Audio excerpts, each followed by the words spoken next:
जन्म जन्म मुनि जतनु कराही, अंत राम कई आवत नाही। जासु नाम बल शंकर काशी, देत सबई सम गति अविनाशी। सो नयन गोचर जासु गुण नेति, कई श्रुति गावही। जिति पवन मन गो निरस करी, मुनि ध्यान कबहु पावही। मोहि जानी अति अभिमान, बस प्रभु कयहु राखू शरीरहि। अस कवन सट हटी, काटी सुर तरु बारी करही बबूरही। नमस्कार व्यूअर्स, और आप सब लोग कैसे हैं? आशा करती हूँ आप सब लोग अच्छे होंगे, स्वस्थ होंगे और मेरा रामचरितमानस का पाठ अवश्य देखेंगे और सब्सक्राइब और लाइक और शेयर भी अवश्य करेंगे। तो अभी हम जान लेते हैं कि कल तक हमने क्या जाना था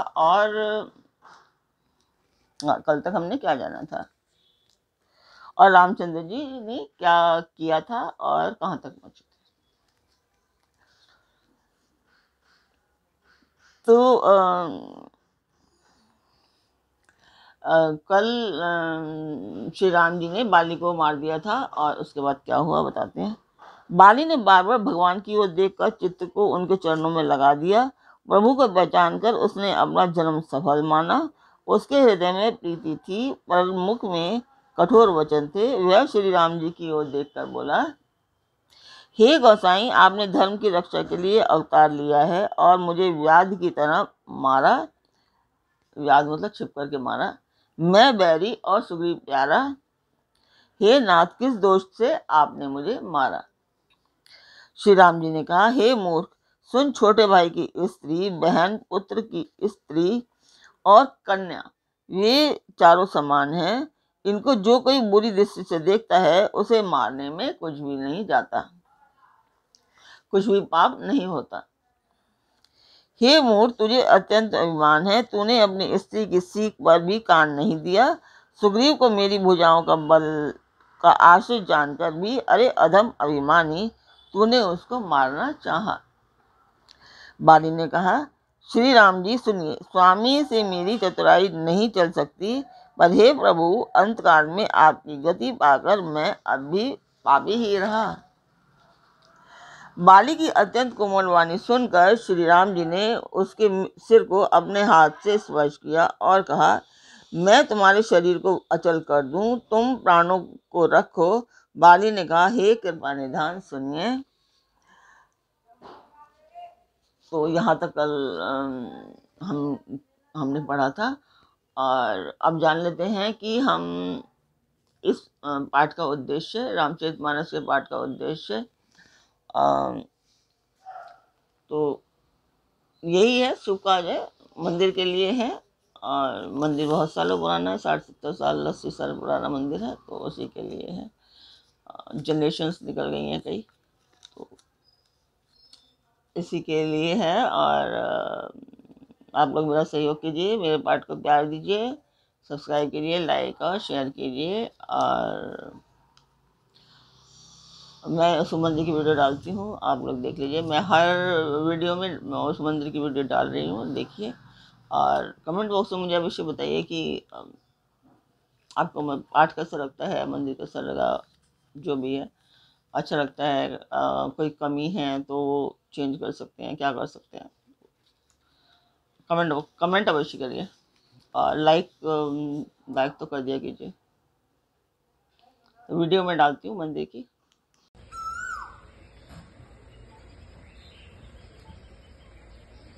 तो मंदिर की वीडियो आपने देखी, आपको वो कैसी लगी? कमेंट बॉक्स में मुझे पाठ का और मंदिर के बारे में अवश्य बताइए कि आपको पाठ कैसा लगता है और इसमें जो कुछ कमियां हैं उसे हम कैसे ठीक कर सकते हैं और क्या कमियां हैं। तो क्योंकि मुझे मेरी कमी तो नहीं पता लग सकती, तो कोई दूसरा ही बता सकता है, यही है। तो स्वागत करती हूँ मैं आप सभी का अपने इस कार्यक्रम रामचरितमानस के किष्किंधा कांड में। तो अब जानते हैं कि सुग्रीव बाली ने आगे श्री रामचंद्र जी को क्या कहा। जन्म मरण जन्म जन्म मुनि जतन कराही, अंत राम कही आवत नाही। जासु नाम बल शंकर काशी, देत सबई सब गति अविनाशी। मुनिगण जन्म जन्म में अनेक प्रकार का साधन करते रहते हैं, फिर भी अंत काल में उन्हें राम नहीं कह आता, उनके मुख से राम नाम नहीं निकलता, जिनके नाम के बल से शंकर जी काशी में सबको समान रूप से अविनाशी गति देते हैं, मतलब मुक्ति देते हैं। मम लोचन गोचर सोई आवा, बहुरी की प्रभु अस बनी ही बनावा। वह श्री राम जी स्वयं मेरे नेत्रों के सामने आ गए हैं। हे प्रभु, ऐसा संयोग क्या फिर कभी बन पड़ेगा। सो नयन गोचर जासु गुण नेति नित कही श्रुति गावही, जिति पवन मन गो निरस करी, मुनि ध्यान कबहु पावही। मोही जानी अति अभिमान, बस प्रभु कहु राखू शरीरहि, अस कवन सट हटी काटी, सुर तरु बारी करही बबू रही। श्रुतियाँ नेति नेति कहकर निरंतर जिनका गुणगान करती रहती हैं तथा प्राण और मन को जीतकर एवं इंद्रियों को विषयों के रस से सर्वथा नीरस बनाकर मुनिगण ध्यान में जिनकी कभी क्वचित ही झलक पाते हैं, वे ही प्रभु साक्षात मेरे सामने प्रकट हैं। आपने मुझे अत्यंत अभिमानवश जानकर यह कहा कि तुम शरीर रख लो, परंतु ऐसा मूर्ख कौन होगा जो हठ पूर्वक कल्प वृक्ष को काटकर उसे बबूर के झाड़ लगावेगा, अर्थात पूर्ण काम बना देने वाले आपको छोड़कर आपसे इस नश्वर शरीर की रक्षा करने को कहेगा। अब नाथ करी करुणा, बिलो कहीं देहु जो वर मांगहु, जेहि जोनि जन्मो कर्म बस तह राम पद अनुरागहु।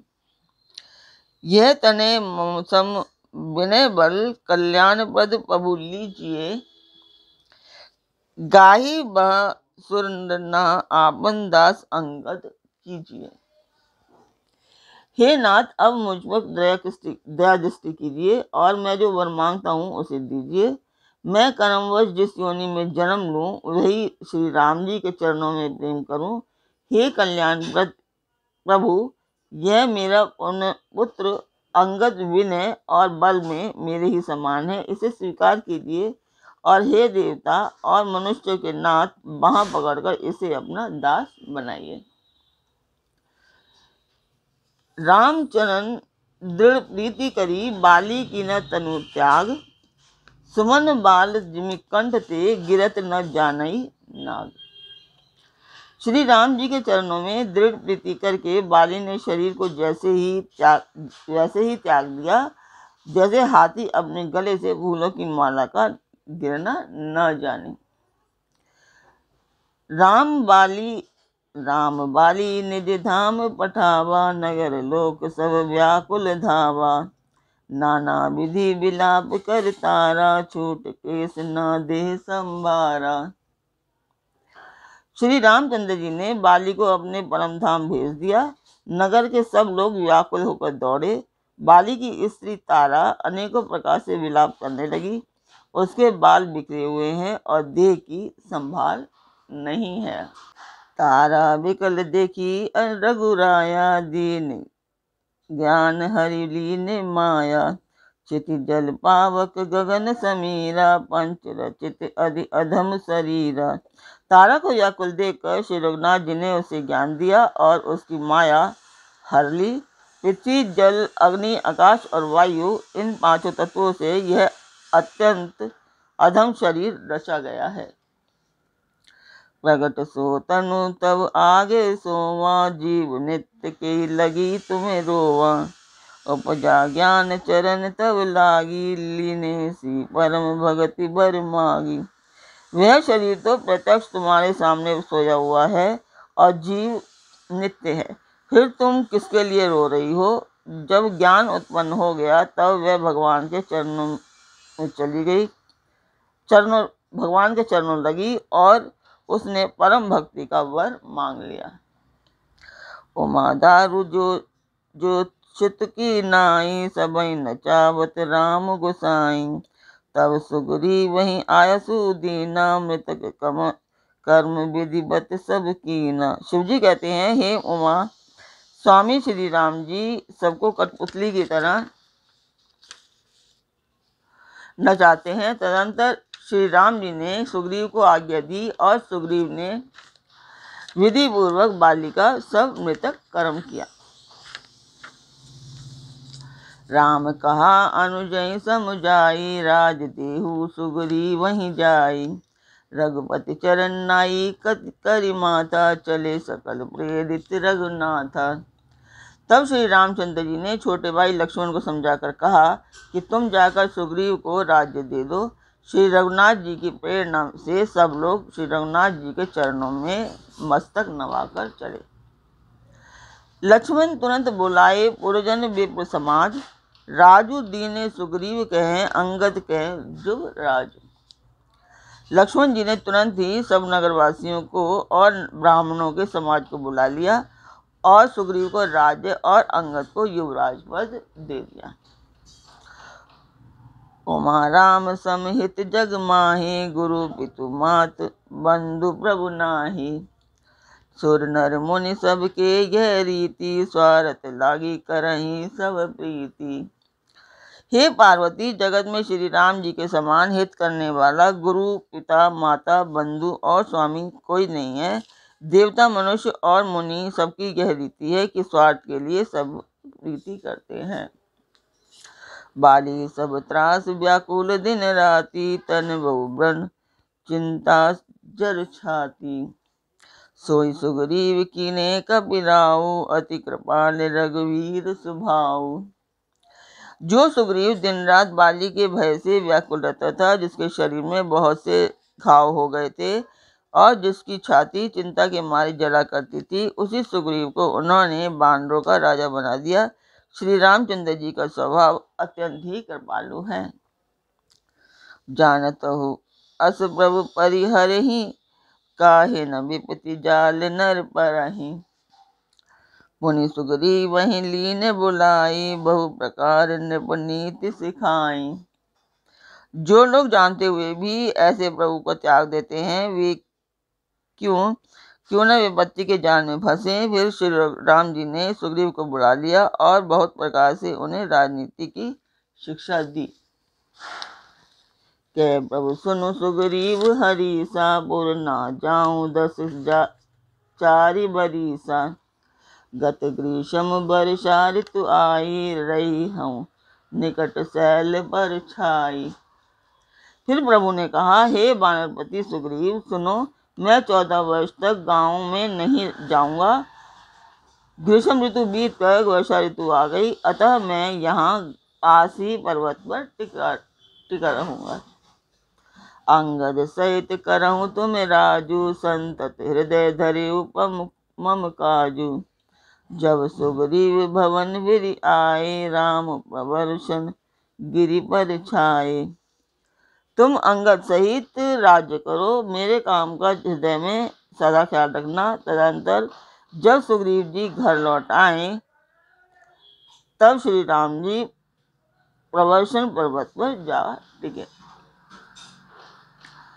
प्रथम ही देवन गिरि गुहा राखेउ रुचिर बनाई, राम कृपा निधि कछु दिन बास कर हिंगे आई।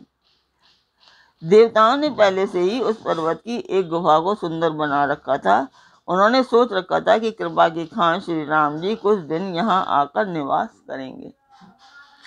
सुंदर बन कुसुमित अति शोभा, गुंजत मधुपुर निकर मधु लोभा।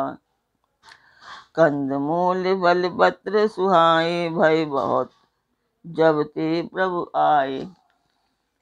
सुंदर वन फूला हुआ अत्यंत सुशोभित है। मधु के लोभ से भौरों के समूह गुंजार कर रहे हैं। जब से प्रभु आए, तब से वन में सुंदर कंद मूल फल और पत्तों की बहुतायत हो गई। देखी मनोहर शैल अनुपा, रहे तहाँ अनुज सहित सुरभूपा। मधुकर खग मृग तनु धरि देवा, करहि सिद्ध मुनि श्री प्रभु के सेवा। मनोहर और अनुपम पर्वत को देखकर देवताओं के सम्राट श्री राम जी छोटे भाई सहित वहां रह गए। देवता, सिद्ध और मुनि भौरों, पक्षियों और पशुओं के शरीर धारण करके प्रभु की सेवा करने लगे। मंगल रूप भयउ बन तब के कीन निवास रमापति जब ते।